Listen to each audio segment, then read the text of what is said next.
Good morning. Welcome one and all to the First Unitarian Society of Madison. My name is Karin Bringleson and I am one of the ministers here.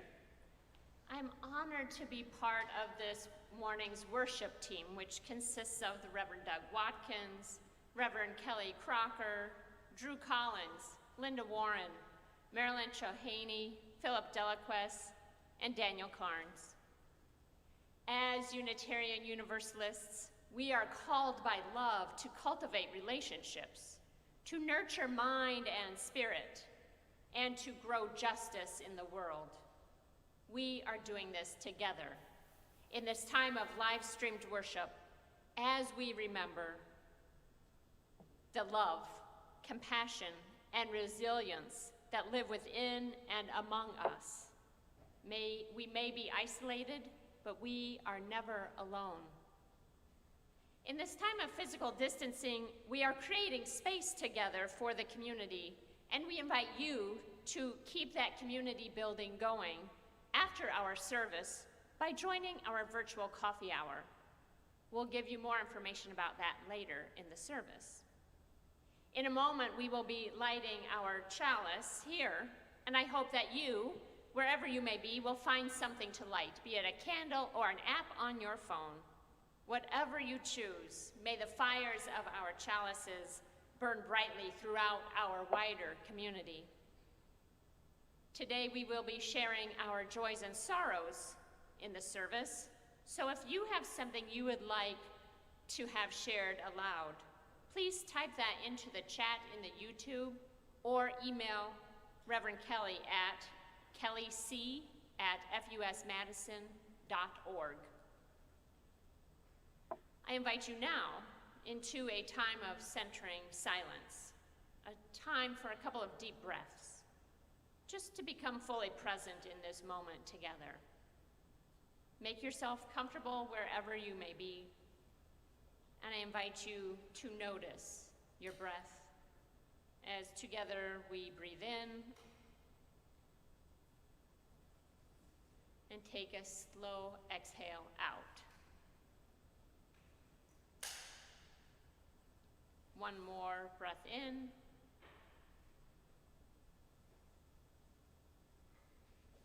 And another out.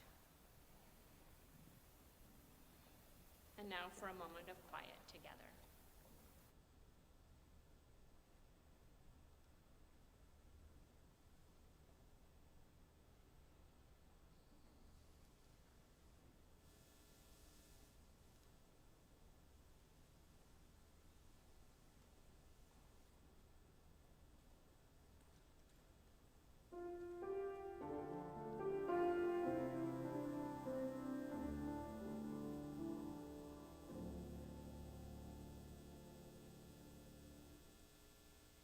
Into the circle of compassion and care.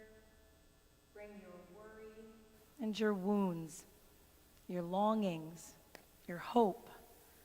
With word and song, we rekindle the connection that soothes our tender hearts. With stillness and space to pause, we restore our strength for the work that must be done. We invite you to spark your chalice at home as we light our chalice here, continuing with the words of Scott Taylor, as together we say, the work of love, the work of waiting, the work of repair, the work of remembering we are not alone. Let us begin. I invite you to stretch a bit as you join in our in-gathering hymn number 1068, Rising Green.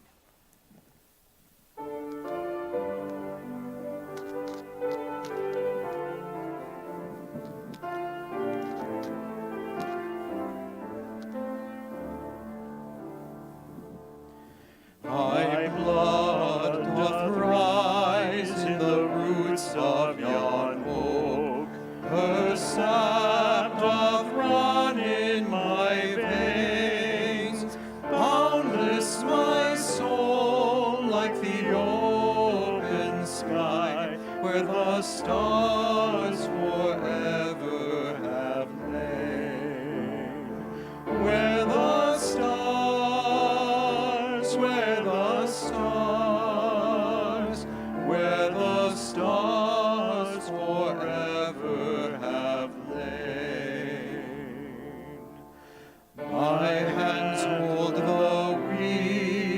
of time without end.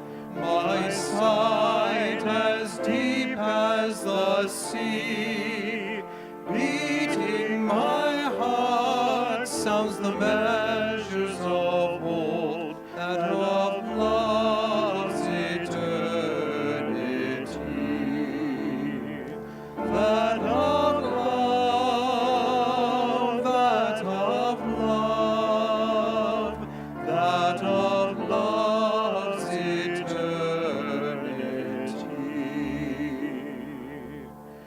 I feel the tides as they answer the moon, rushing on a far distant sand. Winging my song is the wind of my breast, and my love goes over the land.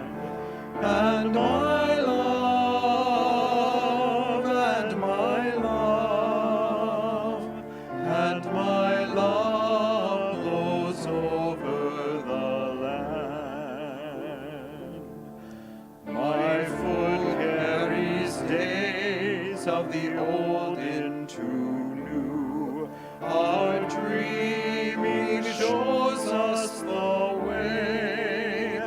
Wondrous our faith settles deep in the earth, rising green to bring a new day. Rising green, rising green, rising green to bring a new day.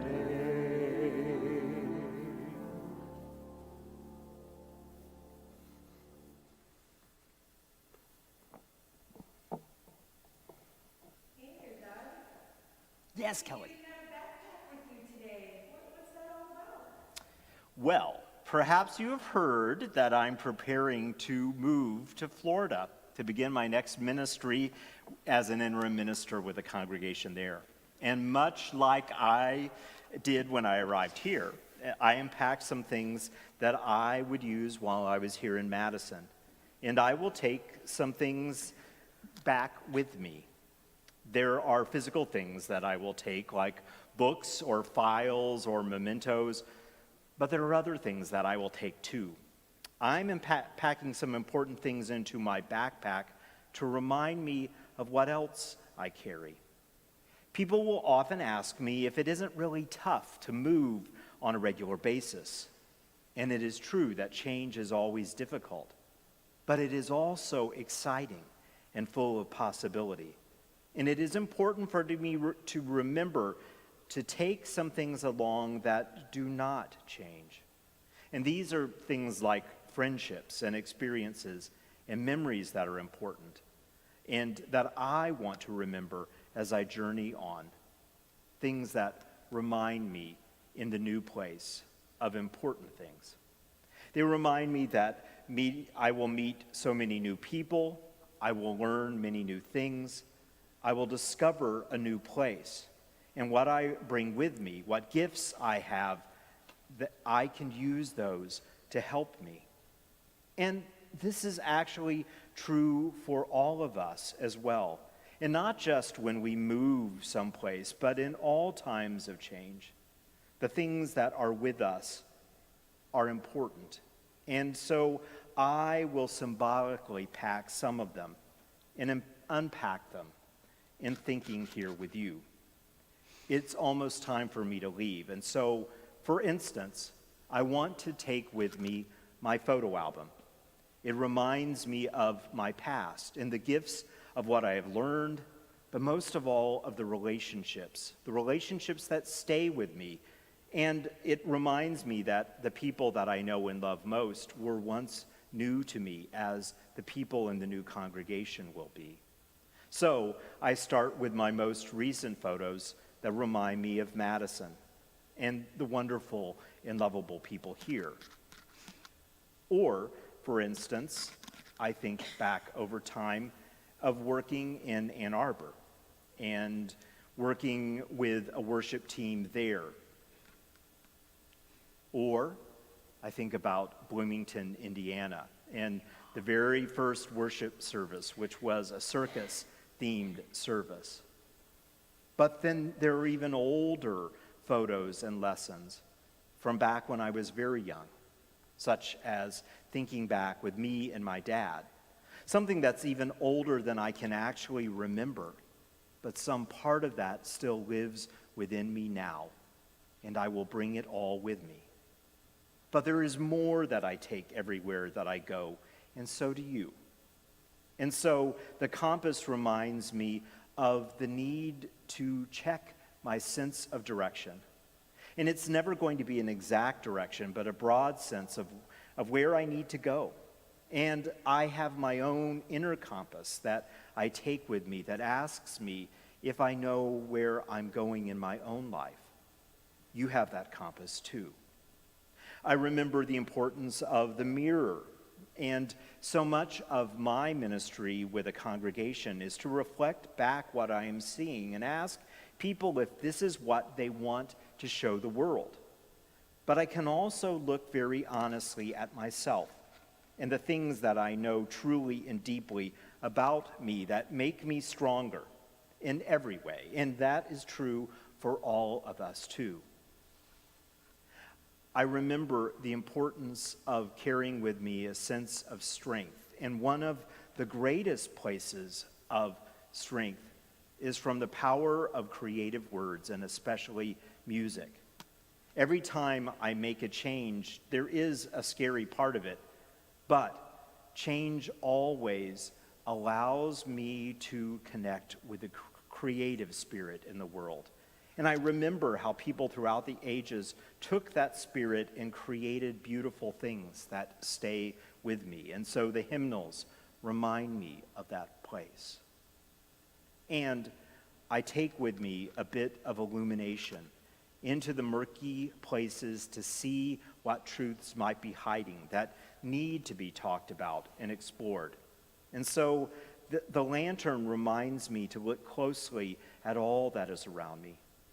So much of our lives feel like they're full of mystery, but they are also an adventure.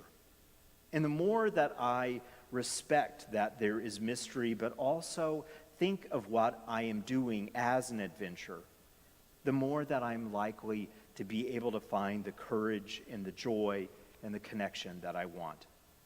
In our mystery, we discover strength, we remember whom we love. In the adventure, we join with people in all times and places who have walked forward into a new day. We do that, each and every one of us, every day. We make our way.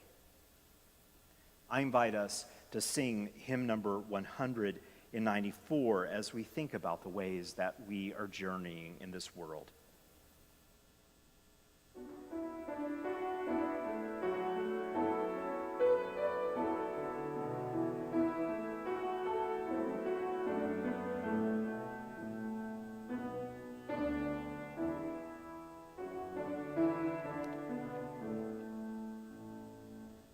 Faith is a forest in which doubts play and hide. Insight can hear the still small voice deep inside. Web of life, may this thread I weave strengthen commitment to all I believe. Vision be my guide as I seek my way. Lead me into this tender day. Speak through me in all I do and say. Seeds of both meek and strong are scattered in air. Dignity shines undimmed by bigotry's glare. Web of life, may this thread I weave help me bear witness to all I believe. justice be my guide as I seek my way. Lead me into this tender day. Speak through me in all I do and say. Fortune and famine ride the swift winds of chance. Sorrow and pleasure seem united in dance. Web of life, may this thread I weave. Mingle compassion with all I need. Mercy be my guide as I seek my way. Lead me into this tender day. Speak through me in all I do and say.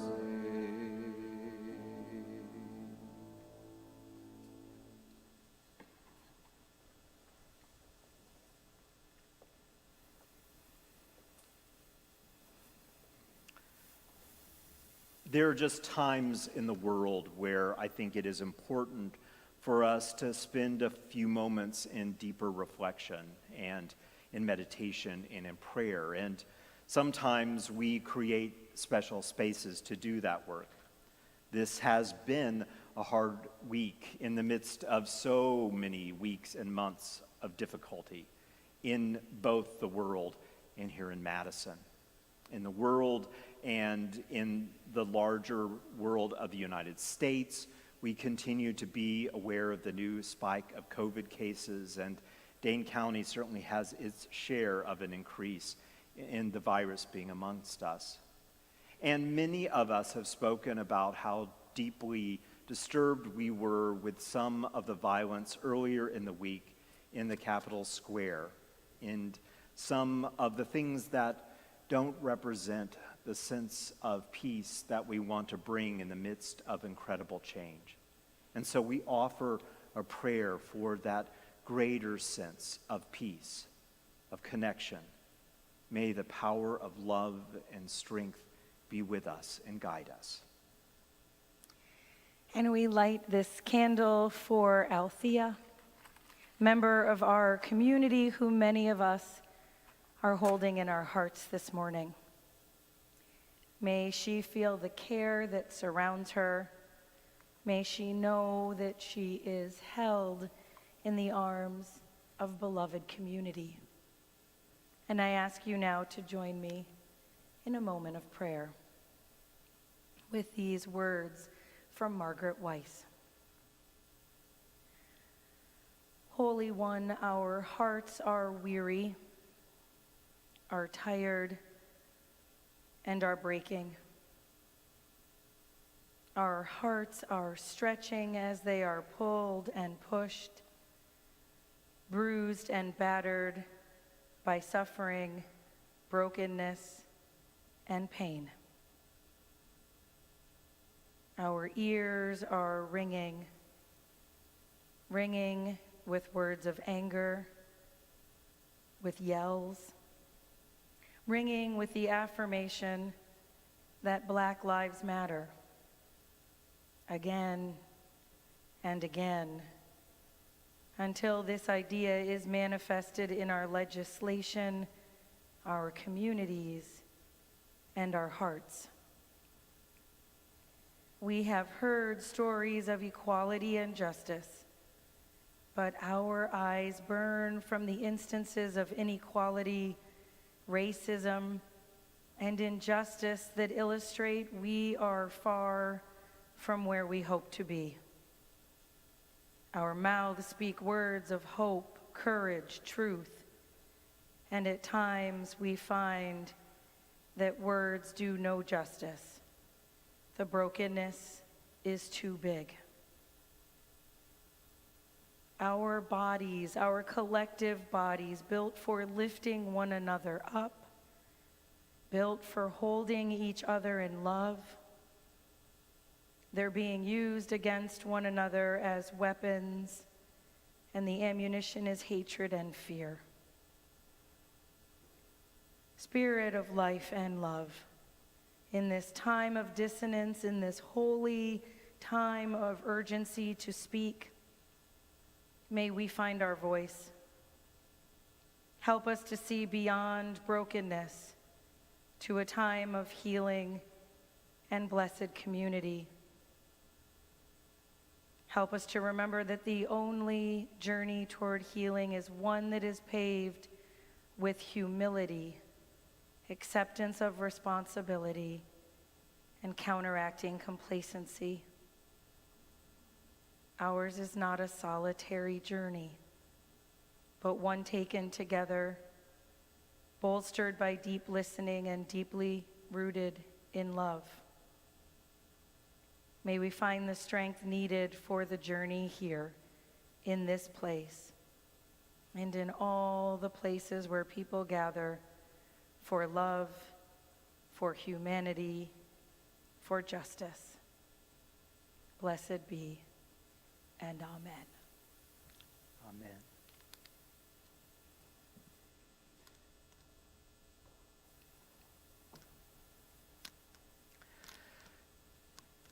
The reading this morning is actually a video piece, and the words need some introduction, I believe. When I was in college, I went on a break with a group of my friends, sort of your typical spring break getaway, to a silent prayer retreat in a monastery. This was the Abbey of Our Lady of Gethsemane in Kentucky, and it was the community where Thomas Merton, poet, author, activist, and advocate for interfaith dialogue, had lived and did his work. Before I went, one of my professors asked me which was my favorite reading of Merton, and I had admitted that I had read none of his work at that point, and so he gifted me a collection of his writings. In the midst of that silent retreat, on a long and quiet night, listening to my best friend snore nearby, I read this passage that you will hear for the first time, and it was very powerful to me. Merton described a mysticism that I could understand and relate to, a mysticism rooted in humanity and taking place on a busy street in Louisville. Our reading.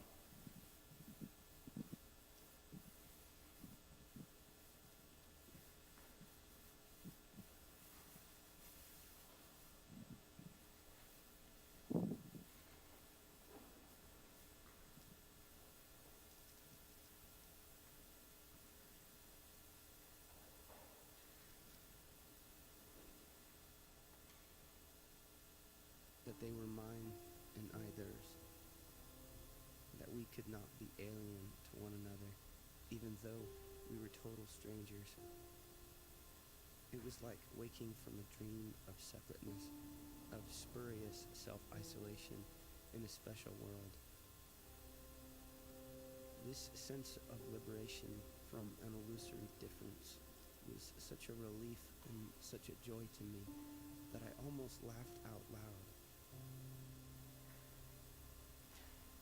I have the immense joy of being man, a member of a race in which God himself became incarnate, as if the sorrows and stupidities of the human condition could overwhelm me now that I realize what we all are. And if only everybody could realize this, but it cannot be explained. There is no way of telling people that they are all walking around shining like the sun.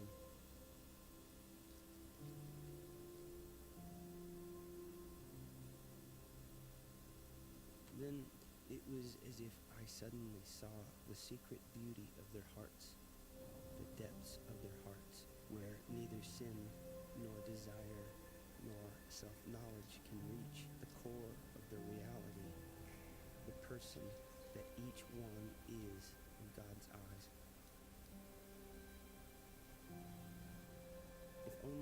could all see themselves as they really are. If only we could see each other that way all the time, there would be no more war, no more hatred, no more cruelty, no more greed.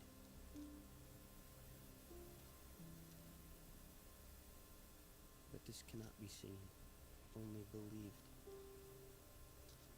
and understood by a peculiar gift.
one of the things that we are constantly learning in doing live stream services is the power of the gremlins in technology.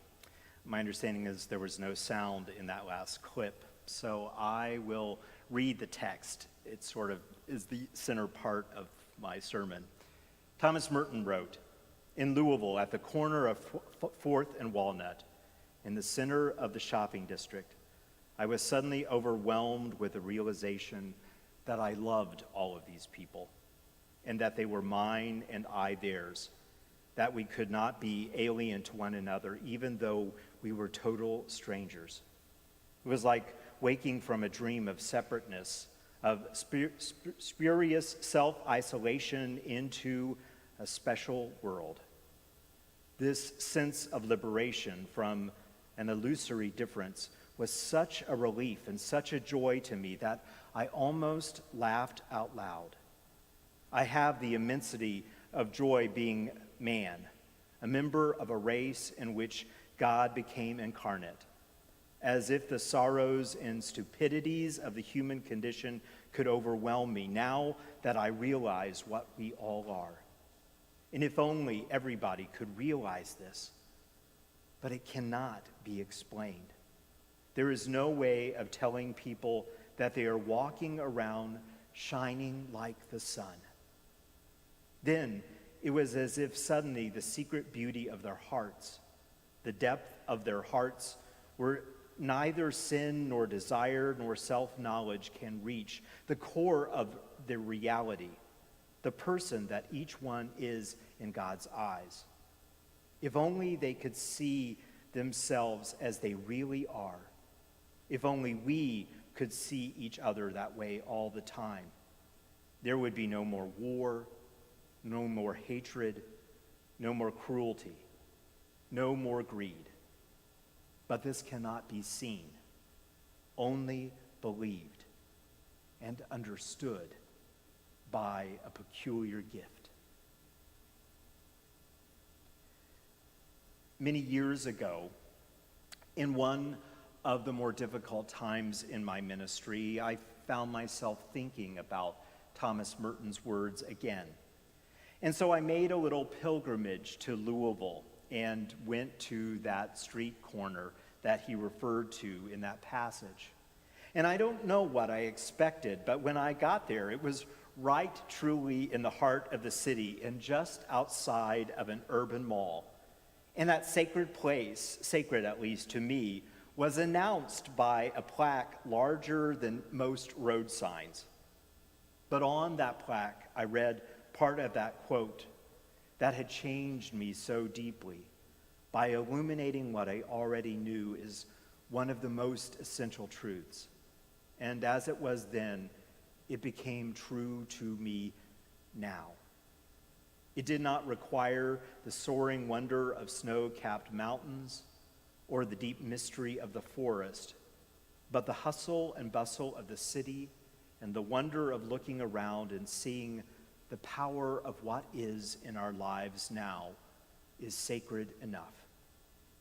On that afternoon, and I looked around at what was still a very busy shopping district, and I felt the power of seeing those deep connections flowing between each and every one of us.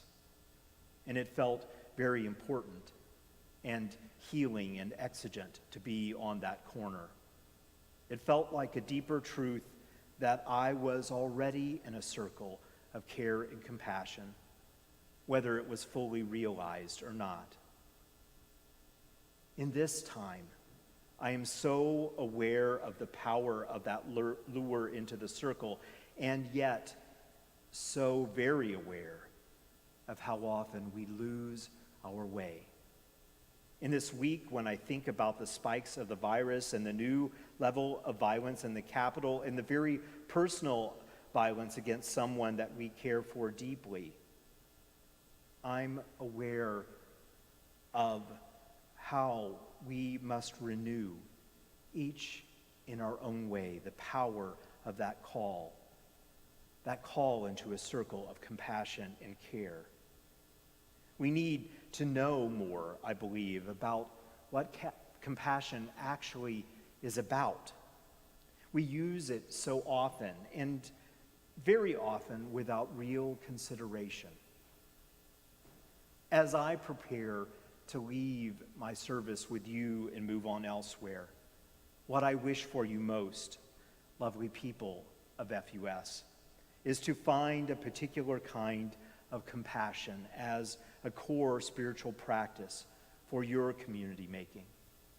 For as Coretta Scott King said, the greatness of a community is most accurately measured by the compassionate actions of its members. And to understand what we mean by compassion, I turn to Karen Armstrong, and she writes, our American word for compassion comes from a Greek Latin root, and it means to endure something with another person. That means putting yourself imaginatively in other people's shoes, and not just seeing things from your own blinkered and often self-interested perspective. And in other faiths, she goes on, the word for compassion gives us another kind of insight. In Arabic and in Hebrew too, it is related to Rama, which is related etymologically to the word for womb. So, compassion is that place that gives birth to all that is creative and life-giving. And it also invokes the power of mother love. And now the icon of a mother and child is universal, a symbol of all that is our best. But mother love is hard.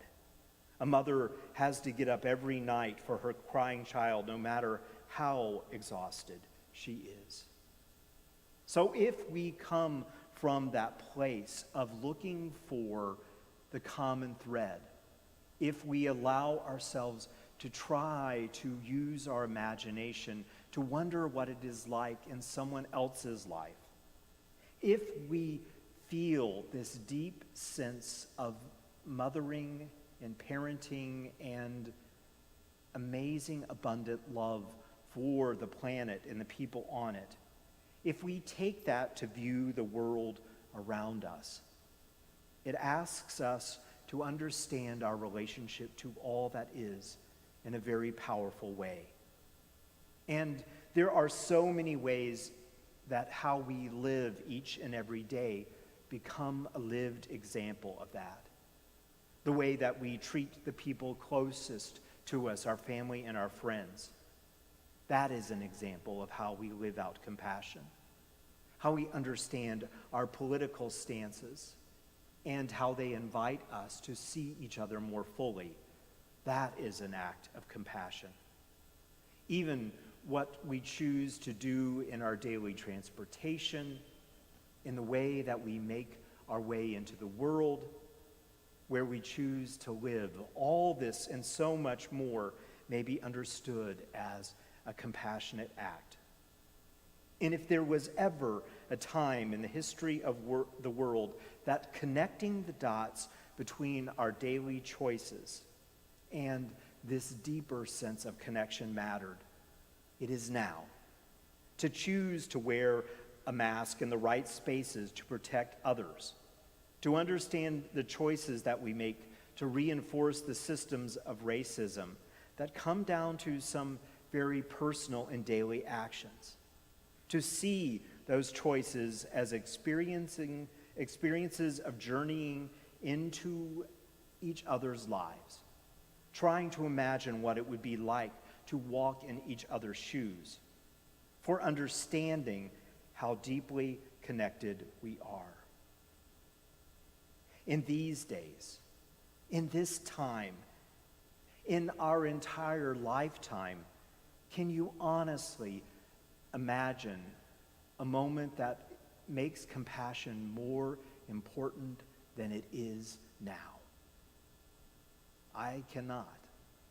I think that this time asks us, when we are most frustrated with each other, most feeling separate, especially with the people that we disagree with, it is the time to find a deep breath and a perspective that connects us powerfully. Alice Miller wrote, "We are called to be enlightened witnesses, people who through their kindness and tenderness and focused, attentive love return people to themselves." As we make our way into the coming months and into this summer that is bound to test each and every one of us, may you have those moments where you look around and you see in the eyes and the being of the people around you a deep and powerful connection. May it surprise you. May it bring you to a powerful love, a powerful sense of connection. May it bring you home. May it be so. Amen, and blessed be.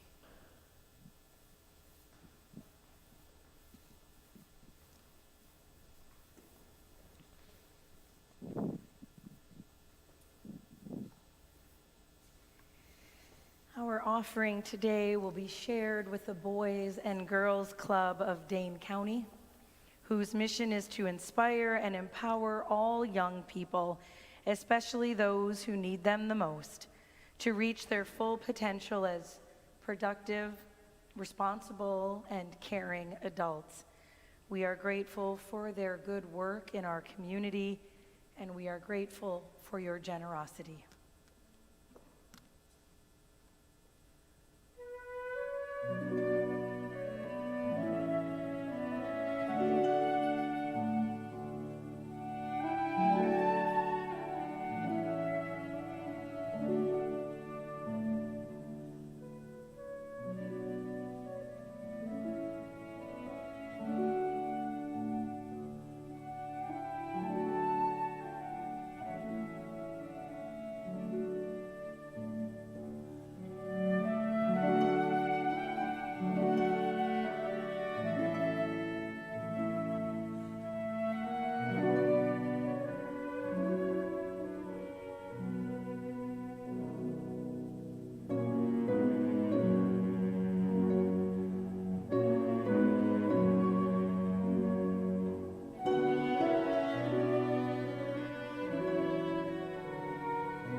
Blessed are we who gather here with open hearts, with sorrows to share and joys to call forth. This is our time in a spirit of connection and support, to share with one another the happenings of our days. For those of you who are joyous today with celebrations to share, we join our voices with yours in gratitude for sacred blessings. For those who are carrying pain, sadness, grief, and loss, you who are lonely or afraid, we hold your heartache and sorrow. May you know that you are not alone. Today we light a candle of deep gratitude for the miraculous life of Emerson Musared Varga, for the miracle of his birth, that he is home from the NICU, that Eleni is safe and well, and that they celebrate with us in community.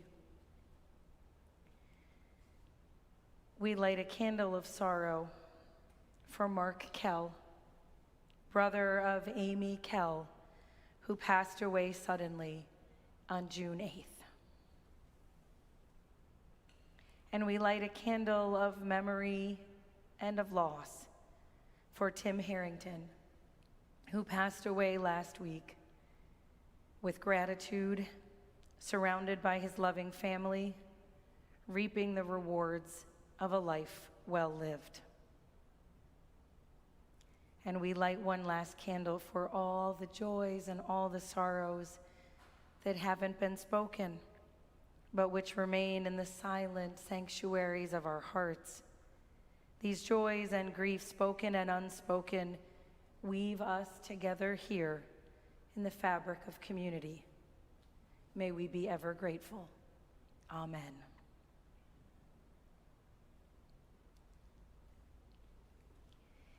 Today we know that we are also gathered in deep gratitude as we recognize that our time with Reverend Doug Watkins is coming to a close. Although Doug is here with us until July 31st, today we pause to thank him for his time with us, for the many gifts he has brought. Where does the time go? 2 years full of laughter, struggle, great joy, discomfort, meetings, oh, so many meetings, of worship, leadership, support, patience, grace, ministry in a pandemic. What a 2 years this has been. From all of us, thank you. Thank you for your steady and collaborative leadership. Thank you for being a voice of reason, for holding a steady presence in the face of our deep grief, our anger, our many anxieties, for sharing your experience with us, for honoring our truths, for listening to our stories, holding up a mirror so we could see the many facets of our life together, for asking us to examine who we have been, for asking us who we would like to be. Doug, you have honored our ministry here, my ministry here, in life-giving ways. You have told sacred truths. You have helped us heal. You have helped us move forward. We will be ever grateful. Now, in other times, we would be gathering after today's service, all of us together with much hugging to honor and thank Doug, to give him gifts of our appreciation. No worries, Karen and I will give those gifts to him after today's service. But in this spirit, knowing how much you all would love to be included in this time of gratitude, I asked Terry Pepper on behalf of the board and Lorna Aronson on behalf of the transition team to send some words to Doug. Terry writes, Doug, in reflecting on these nearly 2 years with us, I'm thinking about all you have held for our community and the many ways you've led us through this time of change. Thank you for hosting conversations large and small to help us hear the many voices in our congregation. Thank you for lifting up the work of the worship team and the many hands that craft our services. Thank you for supporting and encouraging our staff to think creatively about their roles in this next phase of ministry. Thank you for adding insight to the board's work on governance. Thank you for creating space for us to reflect on what we value and our hopes for the future. Thank you for doing all of this with humor and steadiness. And finally, thank you for bringing Moo, your darling dog, to our board meetings to help us all remember to play and enjoy each other's company. Interim ministry is intentionally temporary. As much as we value the intentionality and care you brought to your work among us, we too honor its conclusion and wish you well in your next ministry. We will miss you.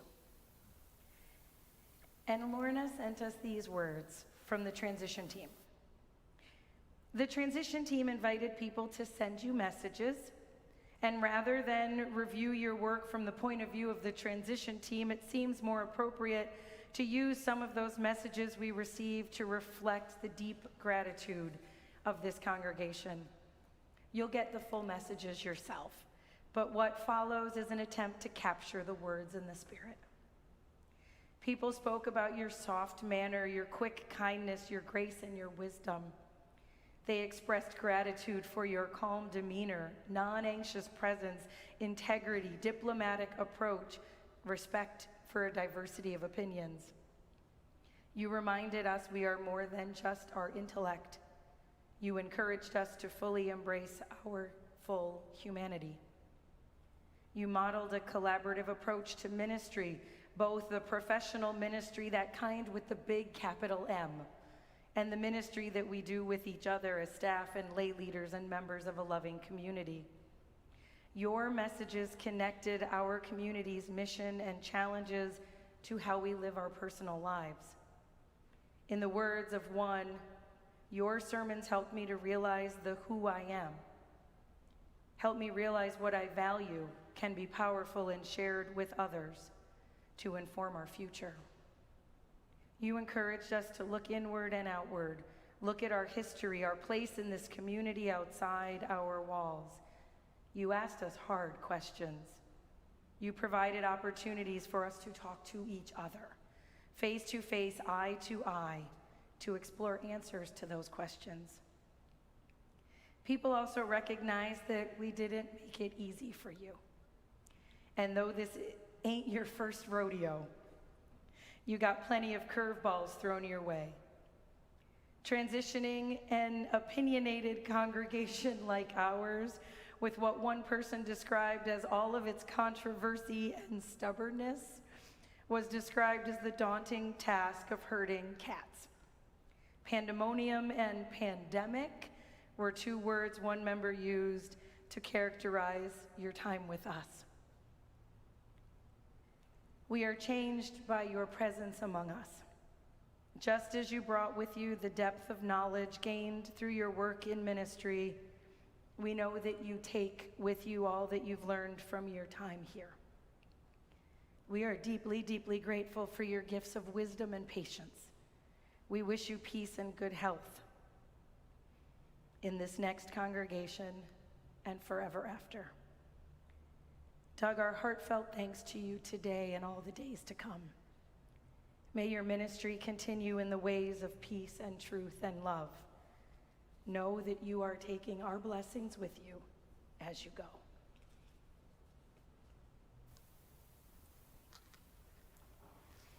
And I invite you now to join in singing our closing hymn, Though I May Speak with Brave as Fire.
As Reverend Kelly said, this is the last sermon that I will deliver here, but I look forward to the last weeks and working to get ready for you to transition into a new chapter.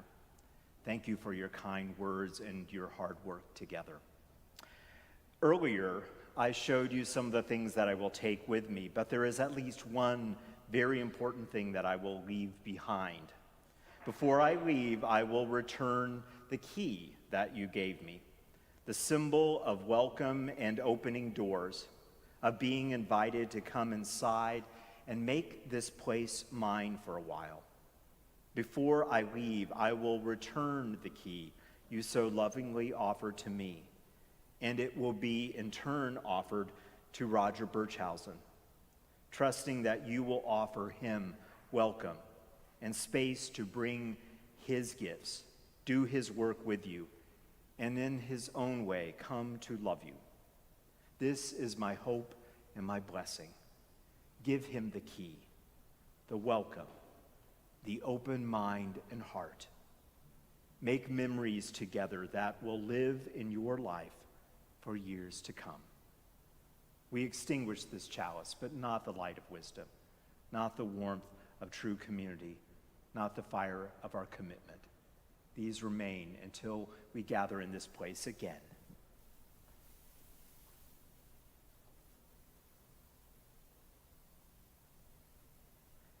I invite you to receive one more gift of music and worship together.